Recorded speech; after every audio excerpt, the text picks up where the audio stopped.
Dear students, नमस्कार। SPC government college Ajmer के समाजशास्त्र विभाग के इस यूट्यूब चैनल में आपका स्वागत है। डियर स्टूडेंट्स, हम बी पार्ट ट्रस्ट का जो सेकंड पेपर है इंडियन सोसाइटी भारतीय समाज उसको पढ़ रहे हैं और तीसरी यूनिट से संबंधित टॉपिक हैं उन पर हम चर्चा करेंगे। पहली और दूसरी यूनिट है उसके वीडियोस भी निरंतर दूसरे फैकल्टी मेंबर्स द्वारा आपके साथ शेयर किए जा रहे हैं और मैं उम्मीद करता हूं कि आप उनको देख रहे होंगे, पढ़ रहे होंगे।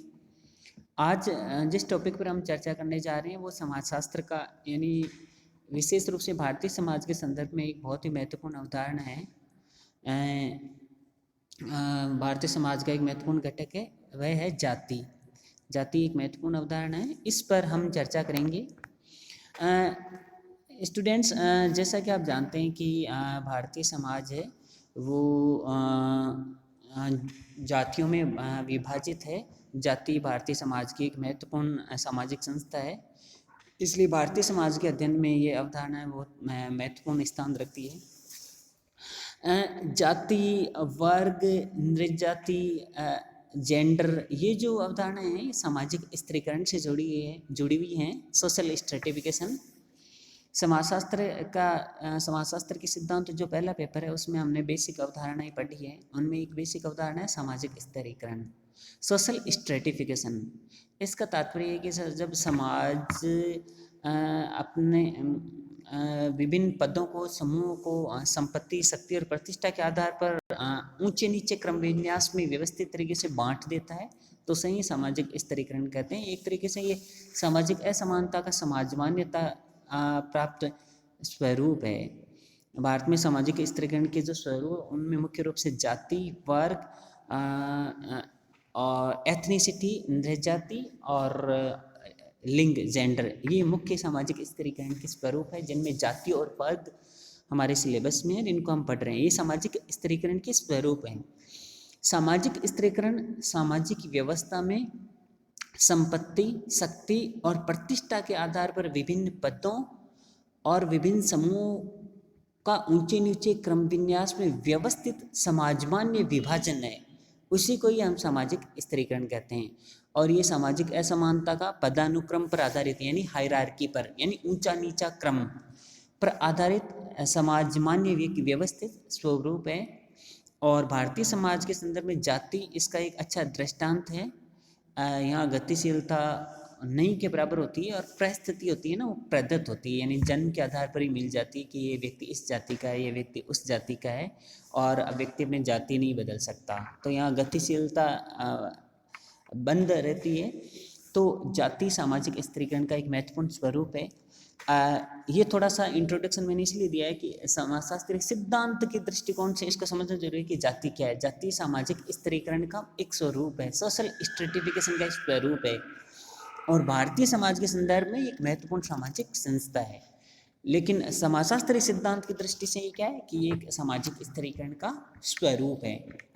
तो अब यहाँ हम सबसे पहले पढ़ेंगे कि जाति क्या है। तो जाति एक महत्वपूर्ण सामाजिक संस्था है और यह व्यक्ति और समूह दोनों की परिस्थिति और भूमिका का निर्धारण करती है। और भारतीय समाज का जो संगठन है उसके जो मुख्य आधार है उनमें जाति भी एक महत्वपूर्ण है। जाति, धर्म, भाषा, ये भारतीय समाज के संगठन में बहुत अहम और महत्वपूर्ण भूमिका रखते हैं, इसलिए इसका अध्ययन हमारे लिए बहुत ज़रूरी है। भारतीय समाज को अच्छे ढंग से समझने के लिए ये जानना जरूरी है कि जाति की समाजशास्त्रीय अवधारणा क्या है और भारतीय संदर्भ में जाति कितना महत्वपूर्ण स्थान रखती है और इसके कौन कौन से पहलू है। तो डियर स्टूडेंट्स, बहुत ही सरल भाषा में अगर हम कहें तो हम ये कहेंगे कि जाति भारतीय समाज की एक विशिष्ट सामाजिक संस्था है। दुनिया के सभी समाजों में जाति की संस्था नहीं पाई जाती, इसलिए भारत की एक विशिष्ट सामाजिक संस्था है और यह व्यक्ति और समूह दोनों की परिस्थिति और भूमिका का निर्धारण करती है, इसलिए समाज में बहुत महत्वपूर्ण स्थान रखती है। समाज की जो संरचना है वो जाति पर आधारित है, जाति से संगठित हुई है और इसी पर ही आधारित है। तो अब इसकी परिभाषा पर आते हैं कि आखिर जाति की परिभाषा क्या है। तो विभिन्न समाज वैज्ञानिकों ने अपने अपनी पुस्तकों में अलग अलग ढंग से इसको परिभाषित किया है। एक जनरल अर्थ इसका अगर हम ढूंढने की कोशिश करते हैं तो वो ये आता है कि जाति वंशानुक्रम पर आधारित संस्तरण युक्त अंतर्विवाही समूह है। जाति वंशानुक्रम पर आधारित संस्तरण युक्त अंतर्विवाही समूह है जिसका अपना एक निश्चित परंपरागत व्यवसाय होता है और जो खानपान और सामाजिक अंतरक्रिया संबंधी निषेधों का पालन करती है। तो ये जाति का एक सामान्य अर्थ है, एक सामान्य परिभाषा है। इस परिभाषा से ही इसकी विशेषताएं स्पष्ट होती है कि जाति वंशानुक्रम पर अर्थात जन्म पर आधारित है, यानी जाति व्यक्ति के जन्म से ही निर्धारित हो जाती है। और संस्तरण युक्त यानी इसमें हायरार्की होती है, निम्न जाति, मध्यम जाति, उच्च जाति। यहाँ ऊंचे नीचे का जो क्रम होता है ना, उसी को ही हम संस्तरण बोलते हैं। तो ये संस्तरण युक्त होती है, हायरार्की युक्त होती है। संस्तरण को इंग्लिश में हायरार्की बोलते हैं। और अंतर्विवाही समूह है, यानी जाति की बहुत ही महत्वपूर्ण विशेषता है अंतर्विवाह के। एक जाति के लोग अपनी ही जाति में विवाह करते हैं, जाति से बाहर विवाह यानी अंतर्जातीय विवाह बहुत कम करते हैं। आजकल शिक्षा, आधुनिकीकरण और सामाजिक परिवर्तन के दूसरे कारकों के कारण समाज में धीरे धीरे परिवर्तन आ रहा है और अंतर्जातीय अंतरधार्मिक विवाह भी देखने को मिलते हैं। लेकिन मुख्य रूप से आज भी जाति में अंतर्विवाह होते हैं, जाति अंतर्विवाह के नियम का पालन करती है। तो जाति वंशानुक्रम पर आधारित संस्तरण युक्त अंतर्विवाही समूह है जिसका एक निश्चित परंपरागत व्यवसाय होता है। ये भी एक जाति की महत्वपूर्ण विशेषता है कि हर जाति का अपना एक परंपरागत व्यवसाय होता है तथा जो खानपान और सामाजिक अंतरक्रिया संबंधी निषेधों का पालन करती है। इसका मतलब है कि एक जाति के लोग दूसरी जाति के यहाँ खानपान संबंधी प्रतिबंध होते हैं, सामाजिक अंतरक्रिया संबंधी भी प्रतिबंध हैं, निषेध हैं, उनका वो पालन करते हैं। तो ये बंद समाज का निर्माण करती है। बंद स्त्रीकरण का उदाहरण है। सामाजिक स्त्रीकरण एक खुला स्त्रीकरण होता है जिसका उदाहरण वर्ग है, उच्च वर्ग, मध्यम वर्ग, निम्न वर्ग। कोई भी व्यक्ति अपनी काबिलियत योग्यता से धन उपार्जन करके निम्न वर्ग से मध्यम वर्ग से उच्च वर्ग में जा सकता है, क्योंकि उसका आधार आर्थिक होता है। कोई भी व्यक्ति कभी भी अपना वर्ग बदल सकता है और उसका आधार आर्थिक होता है, आर्थिक स्थिति के अनुसार वर्ग बदल जाता है। लेकिन जाति का आधार जन्म है, तो ये बंद स्त्रीकरण का उदाहरण है, यानी व्यक्ति अपनी जाति बदल नहीं सकता। तो अब हम जिक्र करते हैं तो ये इसकी परिभाषाओं का। ये अभी हमने जाति का सामान्य अर्थ और जाति क्या है ये समझा है। अब समाज वैज्ञानिकों ने जाति की अपने अपने हिसाब से जो परिभाषाएं बताई हैं उनका भी थोड़ा विवेचन करते हैं। D.N. Majumdar and T.N. Madan Bharat के प्रख्यात मानवशास्त्र सामाजिक मानवशास्त्री भी हैं। उनकी पुस्तक है an introduction to social anthropology. इस पुस्तक में उन्होंने ये बताया कि जाति एक बंद वर्ग है। ये परिभाषा दी है जाति की कि जाति एक बंद वर्ग है। इसका तात्पर्य ये है कि यह सामाजिक स्त्रीकरण का एक स्वरूप है जिसमें व्यक्ति जिस जाति में जन्म ले लेता है जीवन भर उसी का ही सदस्य रहता है, वो अपनी बदल नहीं सकता। इसलिए इसको बंद वर्ग कहा गया है, क्योंकि वर्ग तो खुला होता है। कोई भी व्यक्ति अपनी आर्थिक स्थिति सुधार कर वर्ग बदल सकता है, लेकिन जाति एक बंद वर्ग है। इसी तरह भारतीय समाज पर गहन अध्ययन करने वाले इरावती कर्वे ने अपनी पुस्तक किनशिप ऑर्गेनाइजेशन इन इंडिया, इस पुस्तक में लिखा है कि जाति वस्तुतः एक विस्तृत नातेदारी समूह है। उन्होंने जाति को नातेदारी से जोड़ा है और ये कहा है कि जाति वास्तव में एक विशाल नातेदारी समूह है। एक जाति के सदस्य है वो प्रत्यक्ष अप्रत्यक्ष रूप से एक नातेदारी समूह से संबंध रखते हैं। इसी तरह C.H. कुले ने उन्होंने अपने पुस्तक सोशल ऑर्गेनाइजेशन में जाति की परिभाषा इस प्रकार दी है कि जब एक वर्ग पूर्णतः वंशानुक्रम पर आधारित होता है तो उसे हम जाति कहते हैं। इसका तात्पर्य ये है कि जाति एक ऐसा वर्ग है जिसके सदस्य जन्म पर ही आधारित होते हैं, यानी वंशानुक्रम हेरिडिटी से ही निर्धारित होता है, तो उसे हम जाति कह देते हैं। और इस प्रकार जाति की परिभाषाएं विभिन्न समाज वैज्ञानिकों ने दी हैं। अब हम चर्चा करते हैं जाति की विशेषताओं की। जाने माने भारतीय समाजशास्त्री जीएस घुरियर ने अपनी पुस्तक कास्ट क्लास एंड ऑक्यूपेशन में जाति की 6 मुख्य विशेषताएं बताई हैं। सबसे पहली विशेषता इन्होंने बताई है समाज का खंडात्मक विभाजन, जो जाति की एक संरचनात्मक विशेषता है। दूसरा है संस्तरण। तीसरा है खान पान व सामाजिक अंतरक्रिया संबंधी प्रतिबंध। चौथा है परंपरागत व्यवसाय। पांचवा है अंतर्विवाह। और छठा है नागरिक एवं धार्मिक निर्योग्यताएं एवं विशेषाधिकार।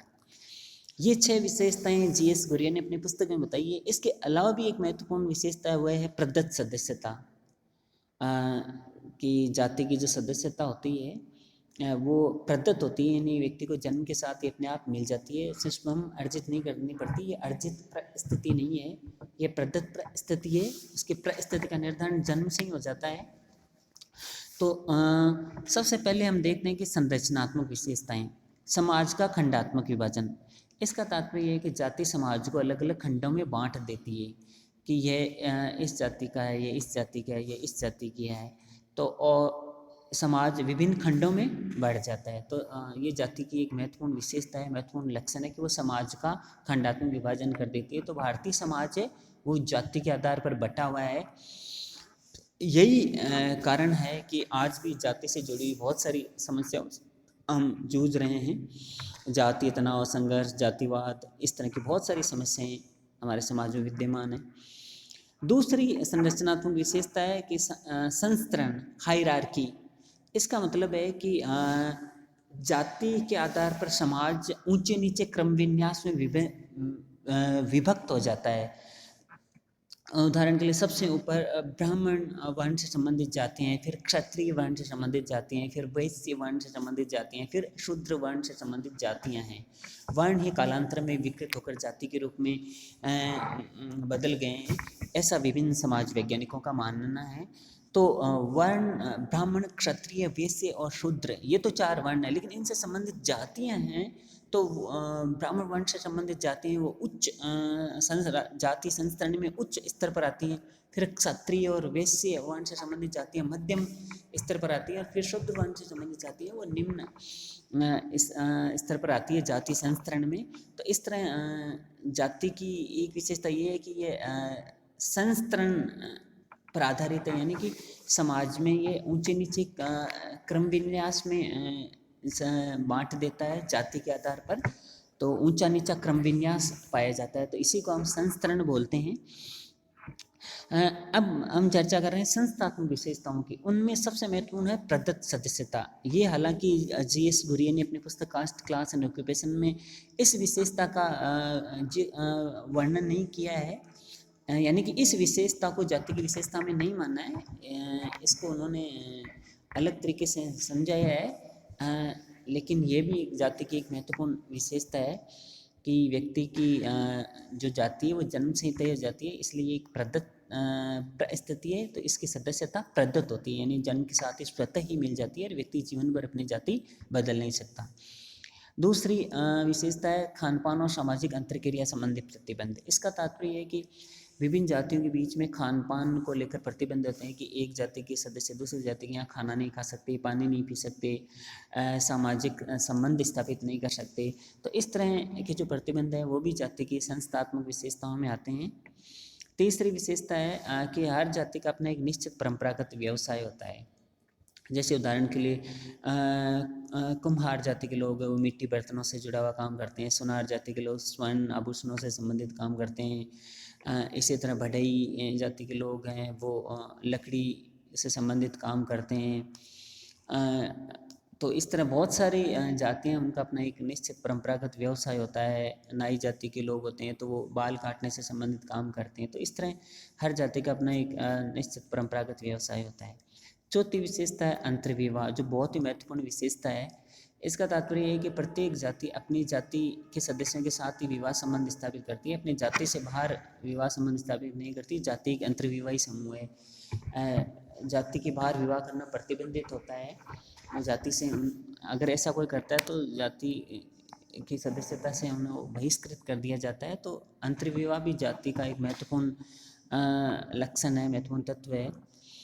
अमेरिकन समाजशास्त्री वेस्टरमार्क ने अपनी पुस्तक हिस्ट्री ऑफ ह्यूमन मैरिज में तो अंतर्विवाह को जाति का सार्थत्व माना है। इसी तरह पांचवी जो विशेषता है वह है नागरिक और धार्मिक निर्योग्यताएं एवं विशेष अधिकार।